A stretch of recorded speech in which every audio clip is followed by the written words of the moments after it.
Welcome to my channel where OP makes $1 billion off of revenge. Our next Reddit post is from a user. After 10 years of being underpaid, overworked, and ignored, I finally quit. But my boss thought he could trap me with a non-compete. What he didn't realize was that I had all the cards, and I was about to deal them in a way he would never forget. My career began humbly as a field service tech. In a nutshell, I was an IT generalist 24/7. I covered copier jams, phone system issues, internet hiccups, and even printer glitches. I remember one instance where I had to visit the same office 4 times in one day. The first 3 trips were for seemingly different problems, but each turned out to be the same issue. This client kept resetting their network switch, which rendered the internet useless.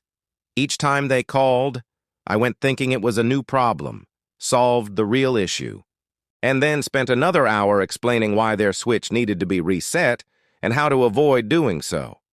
Now, I'm no genius, but I am a quick learner. Over the course of 2 years, I picked up all aspects of the business. I could tackle copiers, printers, phones, and networks. So when a large dealership nearby merged with our company, I found myself handling not just my own clients, but the new ones too. That meant computers, networking, and even dial-up internet. Eventually, my responsibilities grew to include troubleshooting various alarm systems and configuring them for clients. I practically became the go-to person for anything electronic. Despite this, for 9 years, I was paid a flat hourly rate of $8 per hour. I consistently put in 50 to 60 hours a week and sometimes even weekends, but raises were like unicorns. Rare, mythical, and never seen despite promises from my boss, Dick. It got so bad that I started searching for a new job. Finally, a manufacturing plant for medical equipment came along. It doubled my salary, gave me a retirement plan, and treated me with respect. I felt liberated. I handed in my 2 weeks' notice and saw the panic spread across Dick's face. He begged me to stay, but he couldn't understand why I wanted to leave. I guess he thought I was kidding. But I wasn't joking. I was sick of being taken for granted and underpaid. But here's where things took an unexpected turn. As I prepared to leave, Dick asked me to list everything related to my job. I wrote down a comprehensive list: my scheduled hours, my pay rate at the new job, my cell phone number which he needed to provide to clients, and every tool owned by the company that I used for work. The final thing I listed was the mandatory 3-year non-compete clause he'd have to get me to sign. I laid all the papers on the table, presented them to Dick, and said, "Here are my terms. Take it or leave it." Now, I wasn't trying to play hardball. I was done working for them. But Dick didn't quite grasp that. He got freaked out, probably because he never expected me to leave. I stood firm on my ground, ready to walk out without signing the non-compete. But guess what? Dick folded. He signed all the documents, including the non-compete. I walked out feeling lighter than I had in years. A few months went by, and one morning I received a call from Dick. His voice was shaky and he sounded desperate. He told me that one of his biggest clients, a women's abuse center, was having issues. They'd changed staff and needed door codes reset, remote camera access, and some changes to their network settings. He said he was aware that I had installed everything and asked if I could help. Here's where I start smiling. Remember that non-compete he forced me to sign? Well, I had read it thoroughly, and I knew it like the back of my hand. It specifically stated that if I breached the contract, I would have to pay double the amount to compensate for lost profits. I informed Dick that I was legally unable to help because of the non-compete, and he started negotiating, offering me $150 per day to consult. I laughed and told him that he'd have to contact me through the proper channels if he wanted to discuss financial compensation for breaching my contract. I ended the call with a hint that the clock was ticking. An hour later, I received a call from a young man. He introduced himself as Dick's replacement and asked me if I could come in to explain the situation. I told him I was busy, but he insisted and mentioned that he was willing to pay me $150 an hour. Now, being a nice guy, I decided to take pity on him. I went to the office.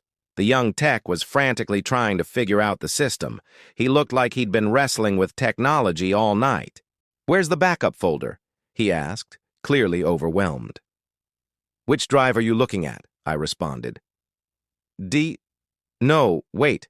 It's asking for a disk." I realized he was trying to restore files from a backup CD. See, I had put notes in the system about crucial data and instructions on where to find backups. Most importantly, I had told everyone that all critical data was backed up to a single laptop, mine. The young tech had upgraded Windows, wiped out the partitions, and forgotten to copy over the critical files from the old drives. When he called Dick in a panic, he got the exact response he deserved. In the background, I heard Dick yelling about the importance of following instructions. At that moment, I knew Dick was going to have a tough time accepting his fate, so I decided to leave. On my way out, I gave the young tech a copy of the system layout I had created. It contained instructions, passwords, configuration details, and the most important thing, information about the location of the backup. I told him to take the documents home, study them, and ensure he kept them safe. Then I drove away, chuckling to myself. 2 days later, I received a call from Dick. His voice was tight, betraying his anger and worry. "I was told you need to talk to me about the abuse center." "Oh, I already told them," I replied casually. "But there's a problem," I continued, savoring the silence on the other end. "It's gone." "What do you mean, gone?" he sputtered. "The backups were on the laptop. Your kid upgraded it to Windows 10, deleted the partitions, and, well, you're now in a very interesting predicament."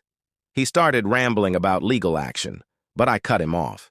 I reminded him that the device was mine, I had destroyed my personal backups, and the non-compete barred me from assisting his clients anyway. Legally, I was untouchable. Plus, he had agreed to the terms I set. I walked out the door with the upper hand, and I was sticking to it. As for the abuse center, I had given them detailed instructions, laminated them, and glued them to the systems. If Dick couldn't handle it, they had contingencies in place. In the end, Dick was forced to hire expensive on-site techs and additional security. His failure to resolve the issues within 3 days triggered the clauses we had negotiated years before. If unresolved within 3 days, he was liable for any resulting costs. He tried to fight it, but the contract was airtight. It was his own doing. He eventually settled out of court for nearly 6 figures. To make matters worse, the damage to his reputation was immense. His store was sold, his business shrunk, and his personal life fell apart. Last I heard, he was working at a furniture outlet in Texas. His wife left him, partly due to his constant stress, but mostly because she couldn't handle his incompetence. As for me, I moved on. I was vindicated and richer by the experience. There's a lesson here. Stay calm, stand your ground, document everything, and trust in karma. You never know when the tables might turn. That was our malicious compliance. And if you like this content, check out my podcast where I publish the exact same episodes. Also, hit that subscribe button because I put out new videos every single day.